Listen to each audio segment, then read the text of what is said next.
Hey, how y'all doing? It's Steve once again coming at you. How's the day going for you? Just want to touch base.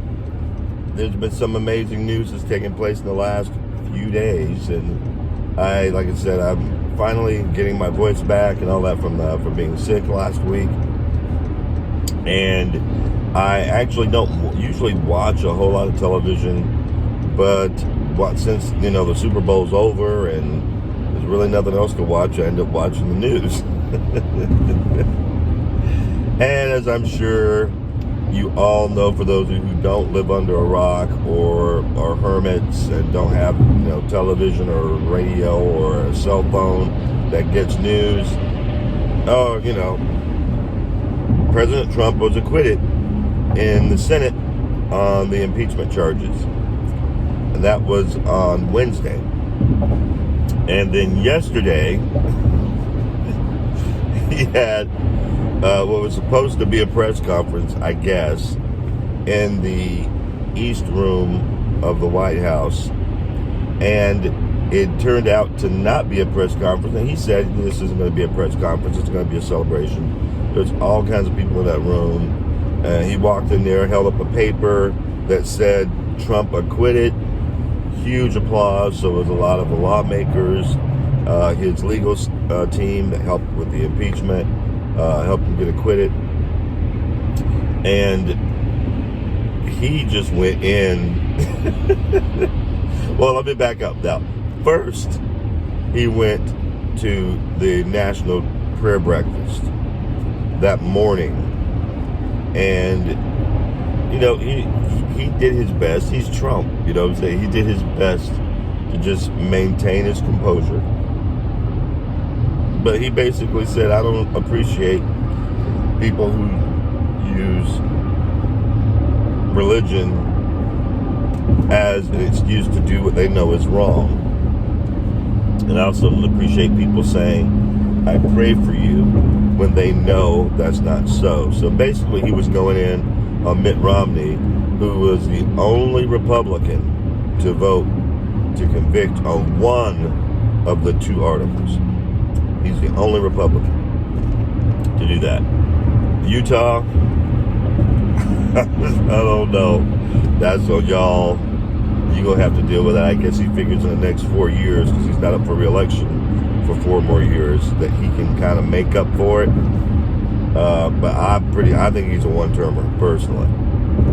He's gonna be a one-term senator, and that's good, because you don't need somebody like that. You don't need somebody like that, a pretender. And sadly, that's been his reputation, his whole political career, that he's a pretender. And so he went in on him, and he went on Pelosi, because she does all these memes about how she prays for him and she's prayerful for the president and all this other BS.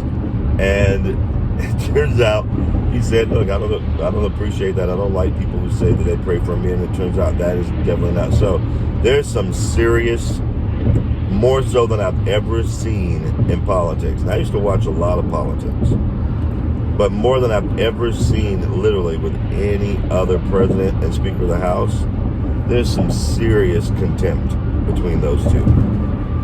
And usually what happens is, and the thing they're not used to, the Democrats are not used to, the Republicans are used to getting that beat down and giving up their lunch money in the schoolyard. They're always playing the nice, Mr. Nice Guy. Oh, we're so nice.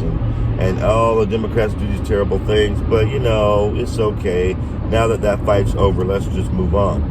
And Trump's not like that. He's not. Trump is a payback guy. He's like, oh, okay, you hit me, I'm going to hit you back twice as hard to make sure you understand, don't come at me. And so I fully expect there to be some payback going on. And I'll be honest, if somebody accused me of a crime I didn't commit, or I felt like I didn't commit, and I was on the verge, I had to go to trial and all that, and I get off, but the harm it does to my family and not to mention the country, I would be upset. I'd be looking for some payback. Especially when the same people who did it come out and say, well, we can just do it again. I'd be looking at, okay, we're going to nip this in the bud today. Because I'm going to make sure I take all y'all with me. All y'all coming. Because you got to make sure they know I'm not putting up with that no more. I'm not the one. And the only way they're going to learn is you got to hit them back.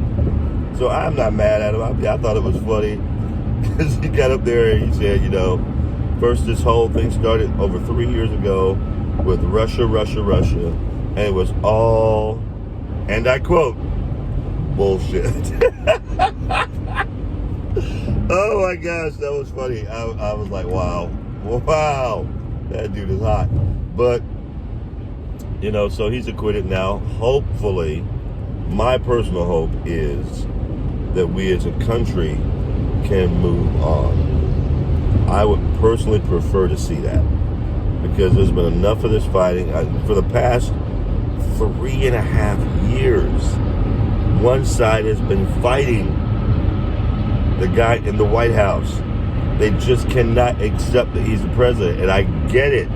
A lot of people felt the same way when Barack Obama was president, but they ain't losing their minds trying to impeach him every 5 minutes. I mean, just, okay, it's over. Let it go. Let it get settled at the ballot box. If he loses the election, cool, it's over. You ain't got to worry about it. You had him for 4 years. I don't think he's going to lose. When he wins the re-election, you just got to put up with him for 4 more years, and then he's gone. He is gone, and you'll get the next person. So, those years go by fast.